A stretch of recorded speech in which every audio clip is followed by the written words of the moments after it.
पंजाब में पूर्व CM captain Amarinder Singh ने कांग्रेस से किया किनारा। नई पार्टी बनाने का ऐलान। मीडिया सलाहकार रवीन ठुकराल के ट्विटर हैंडल के जरिए दी जानकारी।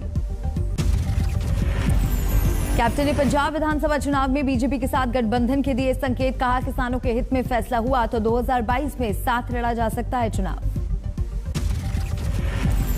अमरिंदर सिंह ने फिर उठाया पंजाब की सुरक्षा का मुद्दा। कहा, पंजाब को राजनीतिक स्थिरता के साथ ही अंदरूनी और बाहरी खतरों से सुरक्षा की भी जरूरत। अमरिंदर की नई पार्टी के ऐलान और बीजेपी के साथ गठबंधन के बयान पर कांग्रेस का तंज। आज तक से बातचीत के दौरान बोले हरीश रावत, तीतर बताकर कौवा खाना चाहते हैं कैप्टन। हरीश रावत ने पंजाब में अमरिंदर सिंह को बताया भटका हुआ आदमी। कहा, वोट कटवा जैसी हालत। यूपी चुनाव के लिए प्रियंका गांधी का नया दाव। 40% महिलाओं को टिकट देने का ऐलान।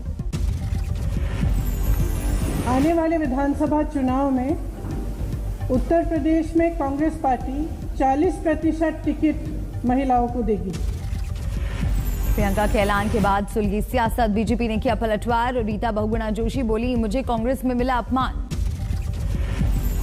आप देखिए मेरे साथ कैसा व्यवहार हुआ, जबकि मैंने अपनी जिंदगी के करीब 18 साल कांग्रेस पार्टी को निस्वार्थ दिया। प्रियंका गांधी के ऐलान के बाद मायावती ने भी कांग्रेस को घेरा। पूछा, क्यों नहीं लागू किया 33% आरक्षण। प्रियंका गांधी के ऐलान पर संभल कर बोली समाजवादी पार्टी। कहा, हमने हमेशा से दिया महिलाओं को सम्मान। कार सुरक्षित सुनिश्चित रहे। समाजवादी पार्टी जब से बनी है तब से इसके लिए प्रतिबद्ध है। चुनाव लड़ने के सवाल को टाल गई प्रियंका गांधी। कहा, अभी वक्त है, जल्द से जल्द लूंगी फैसला।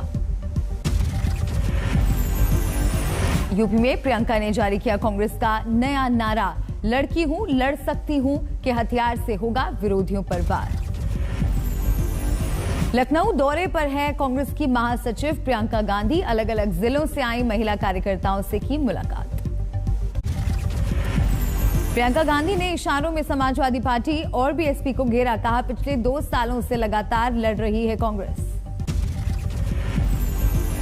से यूपी की पॉलिटिक्स देख रहे हैं, लड़ता हुआ कौन दिख रहा है? कौन सी पार्टी दिख रही है?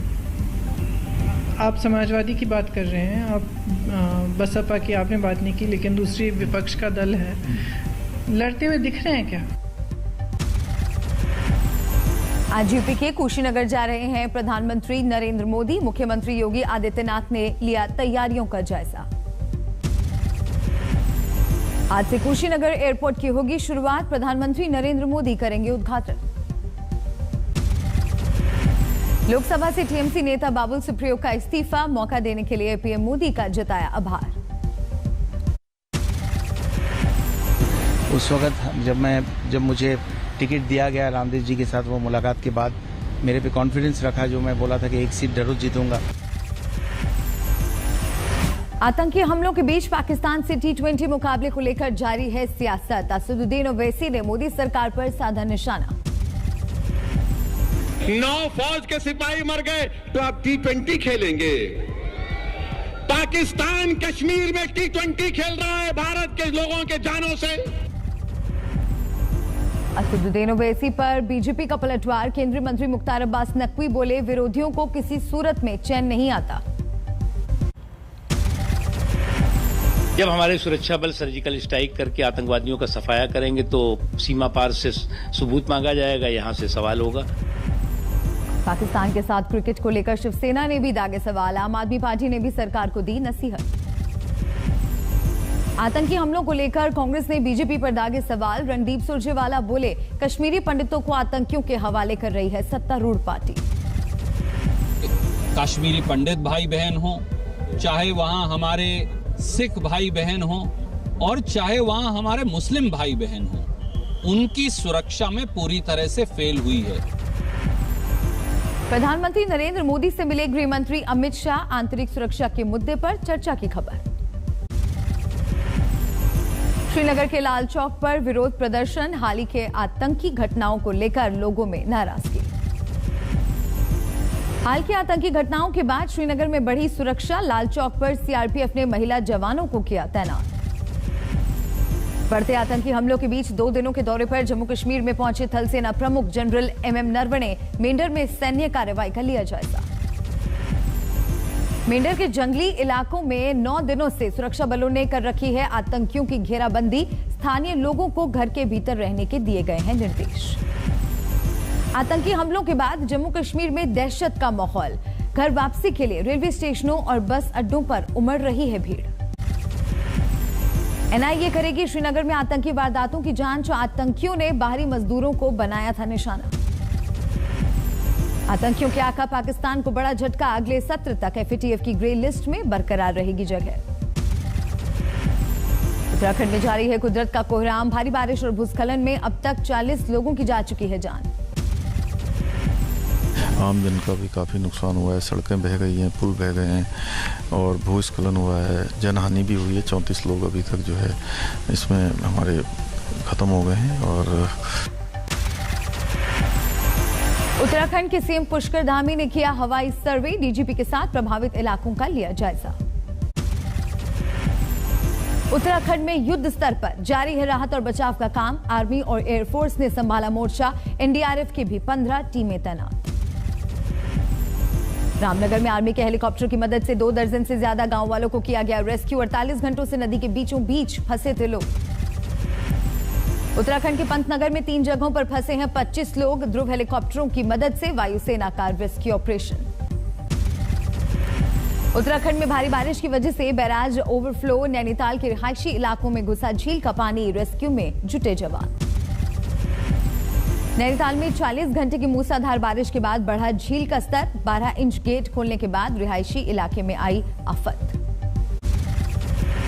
उत्तरकाशी में SDRF की टीम ने 30 ट्रैकरों को किया रेस्क्यू। भूस्खलन की वजह से बंद हुई हाईवे। ऋषिकेश में दिखा कुदरत का रौद्र रूप। शिव की प्रतिमा का स्पर्श करते हुए बह रही गंगा। जल पुलिस की तैनाती। सोनप्रयाग में फंसे यात्रियों को किया गया रेस्क्यू। SDRF और पुलिस ने सुरक्षित गौरीकुंड पहुंचाया। केदारनाथ दर्शन के बाद कर रहे थे वापसी। रुद्रप्रयाग में अलकनंदा और मंदाकिनी के संगम स्थल पर जलमग्न हुई शिव की मूर्ति। मकानों की दूसरी मंजिल तक पहुंचने वाला है पानी। उत्तराखंड में भारत चीन सीमा को जाने वाला एकमात्र बॉर्डर रोड बंद। तपोवन में भूस्खलन के चलते फैसला। चमोली में भरभरा कर टूटा आशियाना। जोशीमठ से बद्रीनाथ के बीच 6 जगहों पर हाईवे बंद। पिथौरागढ़ में पिछले 2 दिनों से लगातार हो रही बरसात ने मचाई तबाही। हाईवे समेत जिले की 39 सड़कें भूस्खलन की वजह से बंद। काठगोदाम में भारी बारिश के बाद रेलवे ट्रैक को भारी नुकसान। 11 ट्रेनों की आवाजाही पर असर। पहाड़ों पर भारी बारिश से मैदानी इलाकों में आफत। बाराबंकी में उफान पर सरयू नदी। दर्जनों गांव में हाई अलर्ट। पहाड़ों पर बारिश की वजह से बिगड़े हालात। किच्छा नदी में बांध से छोड़ा गया पानी। गांव वालों में मची भगदड़। गुजरात सरकार ने केदारनाथ यात्रा को निकले तीर्थ यात्रियों के लिए जारी किए हेल्पलाइन नंबर। उत्तराखंड के कई इलाकों में फंसे होने की खबर। उत्तराखंड में फंसे नागरिकों की सकुशल वापसी के लिए एक्शन में छत्तीसगढ़ सरकार। CM भूपेश बघेल ने जारी किए दिशा निर्देश। झारखंड के गढ़वा में आसमान से गिरी बिजली ने ढाया कहर। 3 लोगों की मौत। शाहजहांपुर में रिकॉर्ड तोड़ बरसात से खेतों में खड़ी फसल बर्बाद। 24 घंटे में 244 मिलीमीटर बारिश। रामपुर में उफान पर है कोसी नदी। आसपास के गांव जलमग्न, फसलें बर्बाद। पंजाब के फिरोजपुर में पराली से तैयार की जा रही है बिजली। गांव हुकूमत वाला में लगाया गया है प्लांट। वाराणसी में बिजली विभाग की गांधीगिरी। गुलाब देकर ग्राहकों से बकाया बिल जमा कराने की अपील।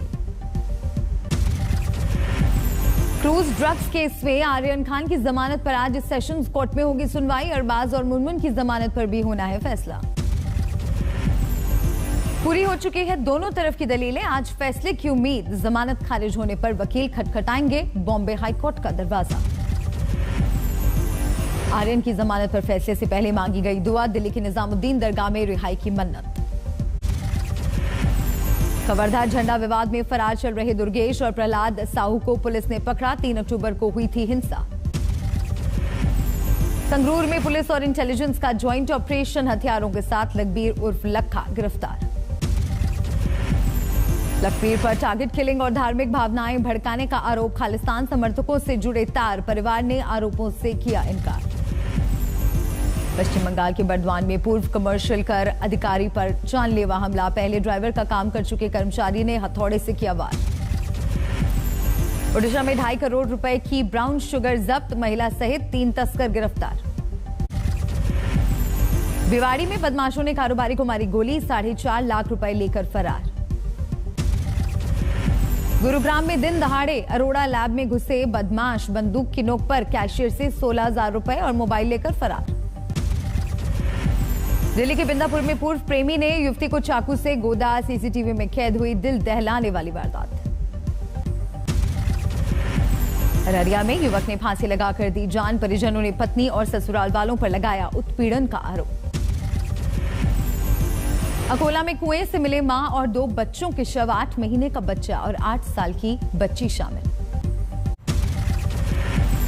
राजस्थान के बूंदी में प्रेमी जोड़े ने ट्रेन के सामने कूदकर दी जान। पुलिस के मुताबिक करौली के रहने वाले थे। दोनों सुसाइड नोट बरामद। सिरसा में सड़क पर दौड़ती कार में लगी आग। बाल बाल बची युवक की जान। फरीदाबाद में सड़क किनारे बैग में मिली नवजात बच्ची। पुलिस ने अस्पताल में भर्ती कराया। नागपुर में निर्माणाधीन फ्लाईओवर का बड़ा हिस्सा गिरने से हड़कंप। हादसे के वक्त मौके पर मौजूद नहीं थे मजदूर। बांग्लादेश में हिंदुओं पर हो रहे हमलों के विरोध में असम के धुबरी में प्रदर्शन। बांग्लादेशी सामान का बहिष्कार करने। मुंबई के छत्रपति शिवाजी स्टेशन पर रेलवे ने लॉन्च किया restaurant on wheel. Rail coach को दिया गया है नया लुक। चेन्नई पहुंची एनएसजी की ब्लैक कैट रैली। आजादी के अमृत महोत्सव कार्यक्रम के तहत 2 अक्टूबर को अमित शाह ने दिल्ली से किया था रवाना।